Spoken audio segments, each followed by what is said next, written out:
నమస్తే అండి, మచిలీపట్నం ప్రజలందరికీ. నేను బింగో సర్కస్ ఆర్గనైజర్ని. మాది గుంటూరు జిల్లా. ఈ బింగో సర్కస్లో అందరూ 13 రాష్ట్రాల మంది పనిచేస్తున్నారు. ప్రతి ఒక్కరు కళాకారులే.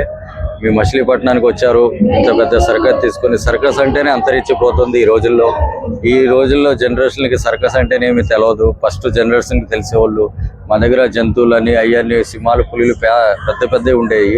కానీ గవర్నమెంట్ వల్ల అది బ్యాన్ అయింది. 20 సంవత్సరాలు అవుతుంది సెంట్రల్ గవర్నమెంట్ నుంచి బ్యాన్ అయింది. ఇప్పుడు ఏంటంటే మనుషులు కళాకారులు దీని మీదే జీవిత ఆధారణ ఉంది, దీని మీదే బతుకుతున్నారు. కాబట్టి మచిలీపట్నంలో వచ్చాం సర్కస్ తీసుకొని. ప్రతి ఒక్కరూ మమ్మల్ని ఆదరిస్తారని మీ అందరికీ చేతులు జోడించి మరీ నేను మనవి చేసుకున్నాను. ప్రతి ఒక్కరు రావాలని, మచిలీపట్నంలో వచ్చిన సర్కస్ని అందరినీ మీరు ఆదరిస్తారని. ఎందుకంటే దీని మీద 500 కుటుంబాలు బతుకుతున్నారు సార్.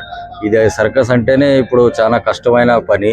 మీరందరూ మనిషి ఇంట్లో నుంచి ఒక ఇద్దరు బయలుదేరి వచ్చినా కూడా మేము పెట్టిన దానికి మా కళాకారులకి జీతాలని, వాళ్ళ ఫుడ్ అని, మా పిల్లలకని భవిష్యత్తు ఉంటుంది. ప్లీజ్ దయచేసి ప్రతి ఒక్కరూ రావాలని మనస్ఫూర్తిగా మరీ కోరుకుంటుంది మా బింగో సర్కస్. ఇది సుమారు ఇప్పుడే 13వ తారీఖు నుంచి స్టార్ట్ అయింది. ఒక నెల ఉంటుంది, అంటే ఏప్రిల్ 13, 14 తారీఖు దాకా ఉంటుంది. ప్రతి ఒక్కరు వచ్చేయండి, దానికంటే ఎక్కువ ఉండదు. బాగానే వస్తున్నారు. ఇంకా మీద కూడా రేపు ఉగాది ఉంది. ఉగాది అందరికి ఉగాది సంక్రాంతి, ఉగాది రంజాన్ పండగకి నేను శుభాకాంక్షలు తెలియజేసుకుంటూ మాకు కూడా మంచిగా బెనిఫిట్ అవ్వాలని మనస్ఫూర్తిగా కోరుకుంటున్నాను.